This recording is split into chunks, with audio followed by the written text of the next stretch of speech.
भारत के महानतम विभूतियों में एक नाम अरविंदो का आता है। देखिए, चूंकि आप शिक्षक हैं और ये पाठ्यक्रम कदम कदम पे मदद करने वाला है। अरविंदो के पिता डॉक्टर थे पेशे से। इनकी इच्छा थी कि हमारे बच्चे बहुत अच्छे से पढ़े। फलतः वो अपना बंगाल से सब कुछ इंग्लैंड में शिफ्ट कर दिया, लंदन में। तो अरविंदो 3 भाई थे या 4, 3 ही थे। अरविंदो सबसे छोटे थे, तो इनको सबसे ज़्यादा लंदन में पढ़ने का मौका मिल गया।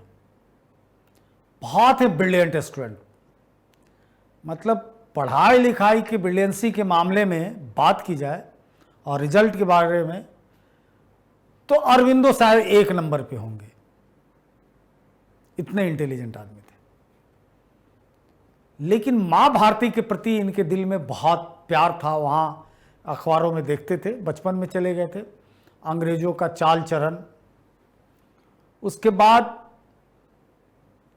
इनको कैम्ब्रिज यूनिवर्सिटी किंग्स कॉलेज में पढ़ने का मौका मिला।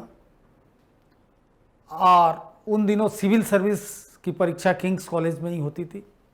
ICS पास किया इन्होंने और रिटेन में 7वां पोजीशन था। कुछ पेपर में तो ये नंबर 1 थे।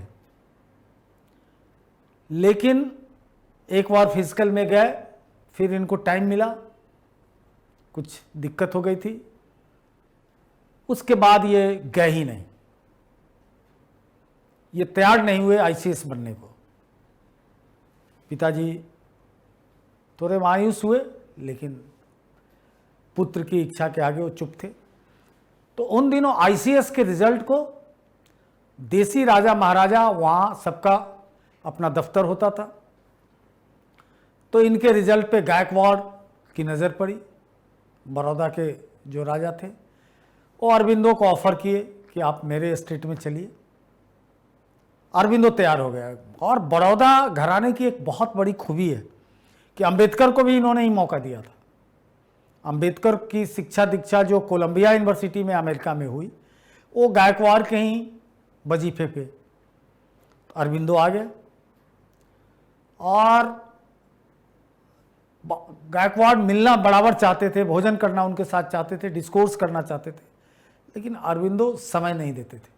वहाँ भी वो धरती मतलब फर्श पे सोते थे और पूरा आध्यात्मिक जीवन जीते थे। फिर दोनों भाई बड़े क्रांतिकारी थे। एक कलकत्ता का अलीपुर केस है, 1909 में एक बम केस हुआ था। बिहार का खासा मतलब है कि उसी अनुशीलन समिति, ढाका हेडक्वार्टर था, से हमारे खुदीराम, शहीद आजम खुदीराम, जिनको मुजफ्फरपुर में जिनकी को फांसी दी गई थी, उनका भी संबंध उन्हीं से था। अरविंदो दोनों भाई अरेस्ट हो गए। लेकिन चूंकि सिविल सर्वेंट सब इनको जानते थे, एक तरह से एक समझौता हुआ।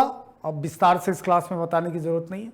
और ये ब्रिटिश उपनिवेश छोड़कर ये अपना निष्कासन का जीवन फ्रांस के उपनिवेश पुडुचेरी में, पांडिचेरी उन दिनों कहा जाता था, बिताए, जहां अरविंदो आश्रम है।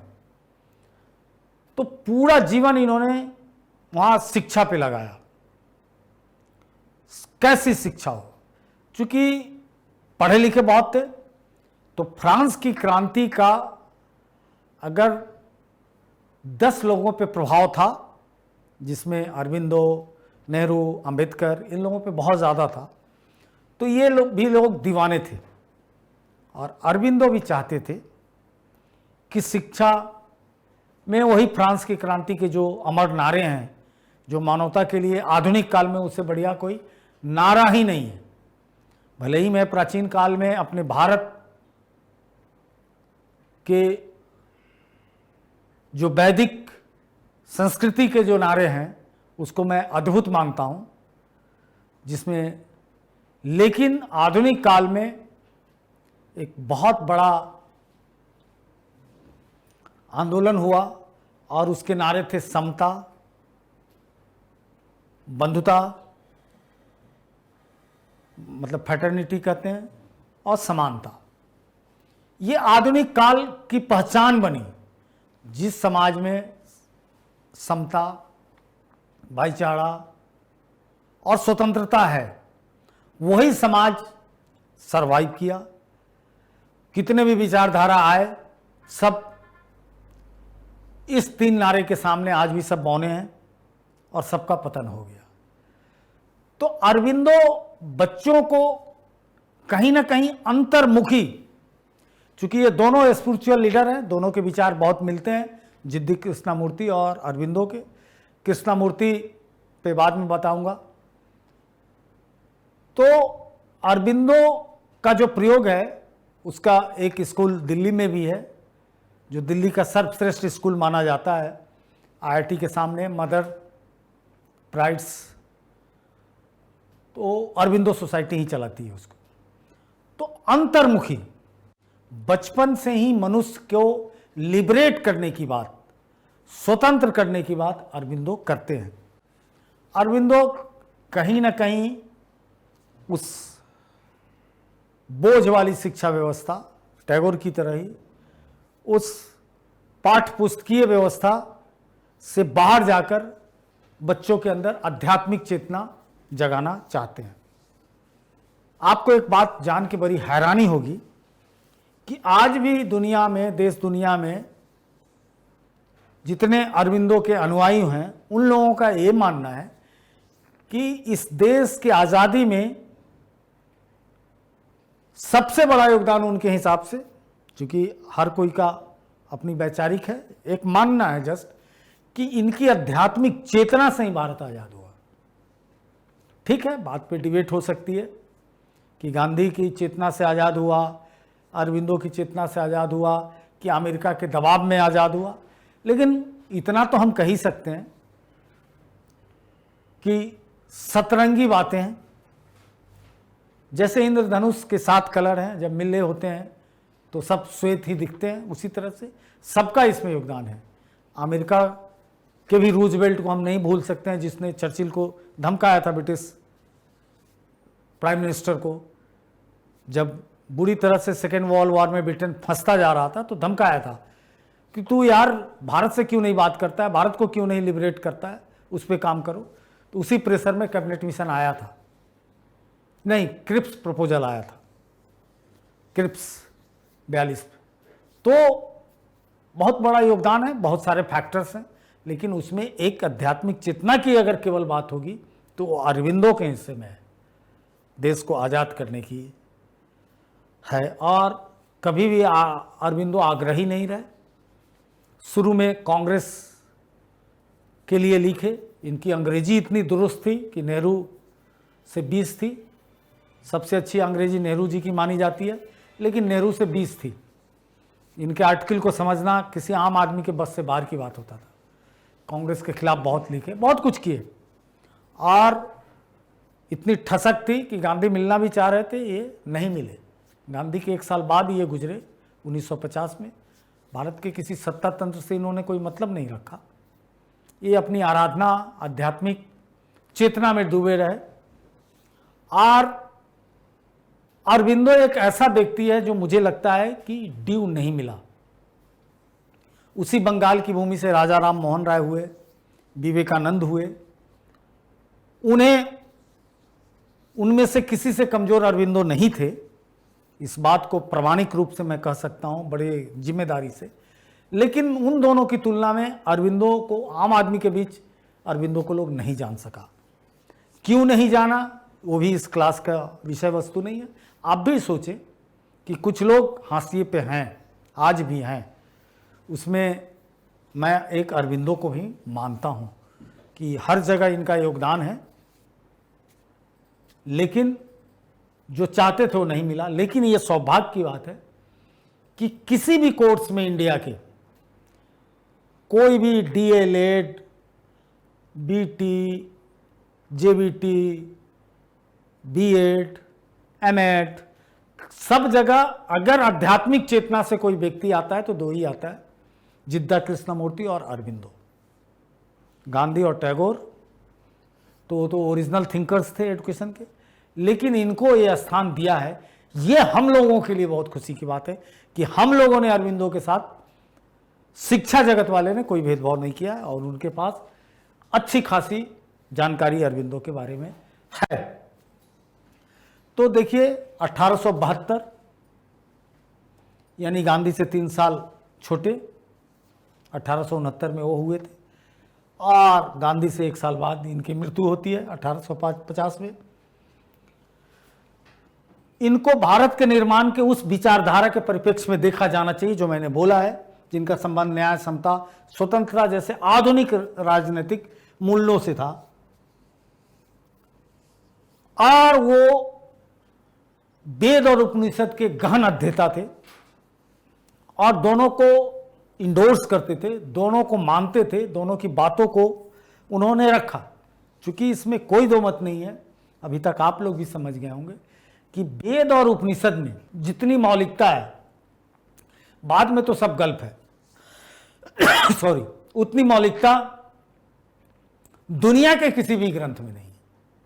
कि उतना 2500 साल पहले जो तैयार किया ग्रंथ और इतना मौलिक, इतना बड़ा एक मानव का निर्माण करता है, जिसमें नैतिकता है, चेतना है, संवेदनशीलता है, जिसमें कूट कूट कर इंसानियत है, उस बात का आग्रही है।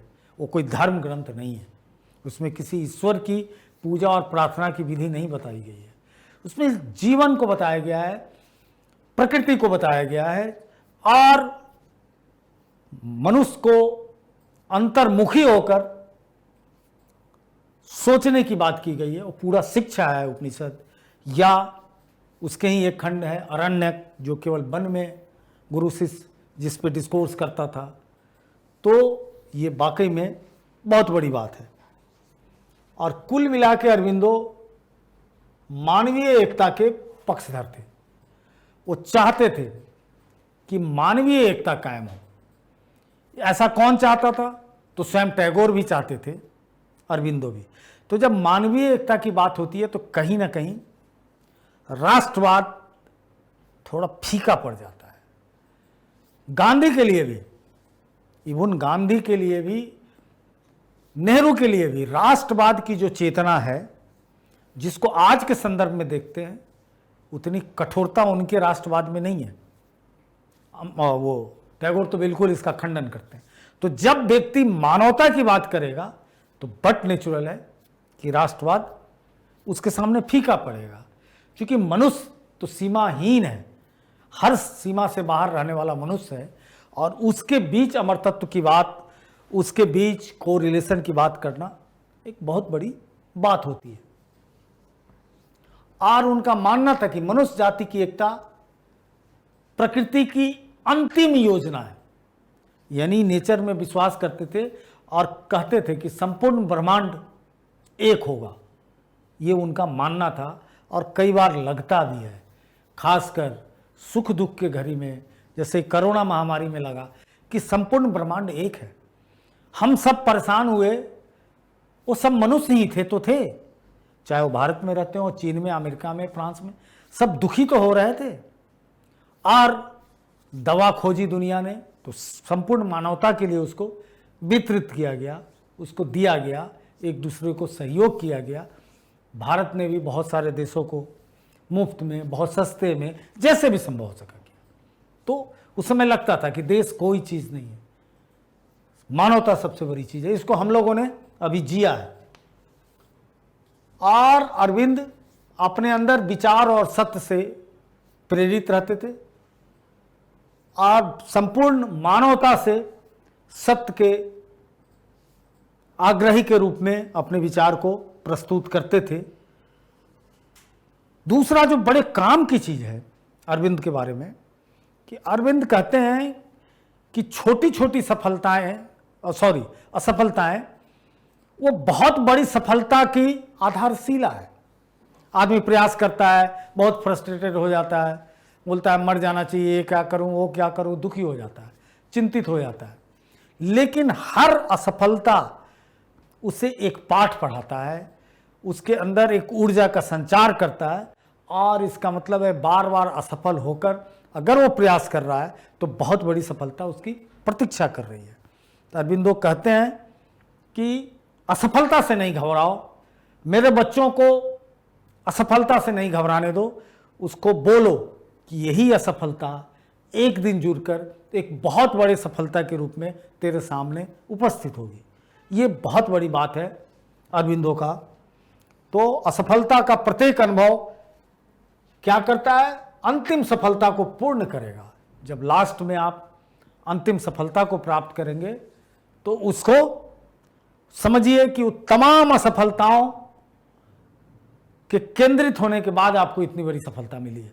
किसी भी बड़े सफल आदमी को आप देखेंगे तो तमाम असफलताओं, दुख, विघ्न, बाधाओं को झेलने के बाद उस चीज को प्राप्त करता है।